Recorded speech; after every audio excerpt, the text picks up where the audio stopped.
MMA is back. UFC is back. I know there was Impact FC, which, by the way, just was reading that the guys didn't get paid. So I don't know if everyone will be running off to Australia anytime soon. But that's lovely. Yeah, that would be the downside of having to go down to the minors. UFC at least pays. You may have your problems with UFC, but they do pay the fighters. They've got a nice card coming up on Versus. It is free. This is a good one for fight fans, and I like a lot of the matchups. There's a lot of action fights on the guaranteed, televised fights that we're going to see. I really like this matchup because of the storyline. Tyson Griffin clearly hurt his status at 155. I thought he was on the edge of doing some big things. Bad strategic fight against Evan Dunham, and he's going against a guy who really kind of needs to save his reputation stateside in Gomi.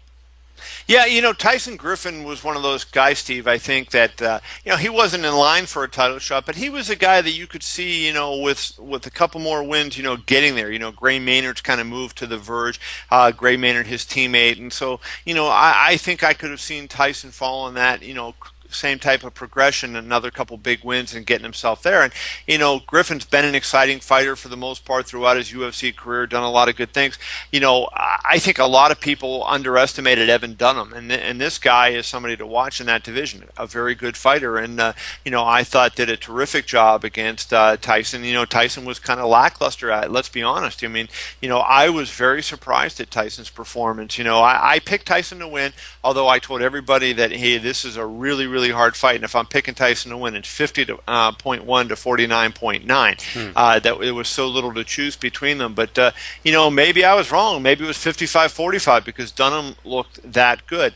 But Griffin now needs to rebound, and I think in this fight, Steve, he will. I like Griffin in this fight, and I don't think Gomi has as much left as he once had when he was at his peak 3, 4, 5 years ago. I do think Griffin is going to win the fight, but there's a lot on the line for both guys. The main event on this card is interesting because, listen, I don't know if they're going to say it, but clearly this is more of a, hey, here's our big star of the future at 23 years old. We're going to showcase him. Jon Jones is minus 800 against Matyushenko. So are you disturbed by that at all? Should Jon Jones be in there against a better fighter, or do they still need to kind of build him with baby steps? Yeah, Steve, I think this is an interesting fight because the question about Jon Jones is not, is he more talented than Matyushenko? We know that. Does he have the ability to beat Matyushenko? I think we know that too. The answer is yes. But, Vlad is a guy that's been around a long time. He's fought a lot of tough guys. He's got 20-plus wins. Is it 24, 25 wins? Is really beaten a lot of people. And he understands the business, And as Jon Jones, you don't win based on potential. You win based on performance. There's nobody with more potential than Jon Jones. I think the sky is the limit for this guy, but now is the time that, he's got to turn that performance or potential into performance, and he has to go out there and win this kind of fight. And I think that, he has a couple risks going on here. He's had a lot of people. I saw him at the UFC Fan Expo, and he was just absolutely mobbed. People were all over him.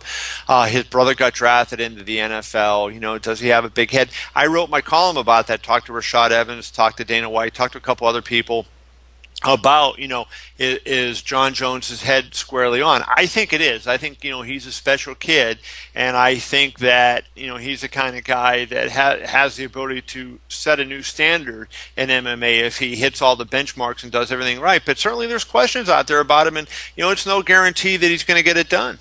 Yeah, I think the thing I like about Jon Jones is whatever his demeanor is, and sometimes he may seem almost too relaxed. Once he gets in the cage, he's got a killer instinct, I think. Yes, he does. I think unlike most guys out there, I think actually guys would be a little squeamish about delivering elbows the way he does. He literally broke Brandon Vera's face with that elbow. That's how vicious he is. And the same thing with Matt Hamill. He didn't stop. He wound up throwing an illegal elbow, but it's that killer, nasty edge that he has. It just really makes him scary. I totally agree with that. He has a lot of everything.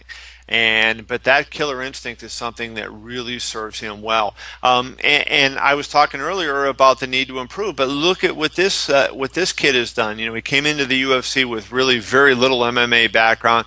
He defeated Andre Guzmão on a fight that it was on UFC 87 on the Brock Lesnar, George St. Pierre card. They had Twin Bill in Minnesota.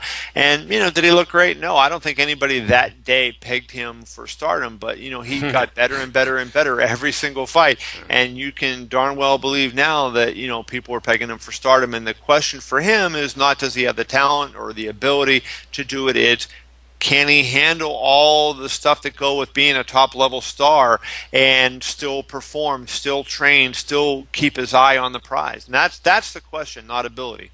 As we look ahead, if he gets this win, like I said, he's an 8-1 favorite, so it'd be shocking if he doesn't win. Obviously, there's pitfalls with 4-ounce gloves against a veteran like Matyushenko, but if he moves past this, he destroys him, who do you match him up with? How far do you move him up? I think at that point, you have to move him up well into the top 10. I mean, I think, if he beats this guy, he's beaten Matt Hamill, who's kind of a borderline, top 10 guy. I don't think Matt Hamill is a top 10 guy, but he's a borderline guy right down there.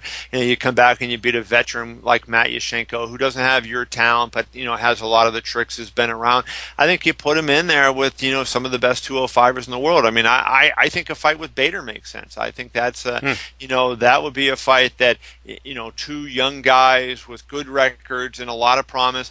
In boxing that fight would never happen because they'd say, well, we don't want to ruin the guy until he gets a title shot. But in MMA that fight tends to happen because number one, the promoters and the fans don't let losses dictate so much. So maybe if he wins, I think a fight with Bader would be a heck of a fight, and it would be a good sign of who the UFC's top prospect. So they could set up the winner of Little Nog and Bader against Jones, or even better. Boy, and I know who fans would root for in this one. Actually, I think they might root for Tito to win. How about the winner of Tito and Hamill? If Hamill wins, he gets a rematch. Jones gets a rematch to avenge his only loss. And if Tito wins, Tito is fed to the Wolves. No, that one. You don't think they're going to do that one, huh? Well, I just don't see Tito being in Jon Jones' league. I know. Yeah. And if Jon Jones beats Matyushenko, which I think he's going to do, I think Tito's going to have his hands full with Matt Hamill. Let's let Tito beat Matt Hamill before we even consider, when's the last big win Tito had? When's the last win he had? He hasn't won since 2006, and actually he's a minus 150 dog in this fight. So how about that? Yeah. Yeah, no, I mean, that fight is several months away, and I don't want to predict that fight right now, but certainly, my mind, leads me to believe Matt Hamill wins that fight.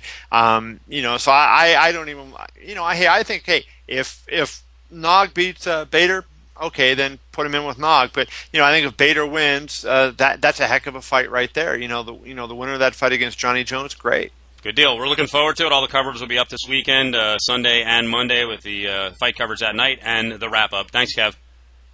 Okay, Steve. Thank you.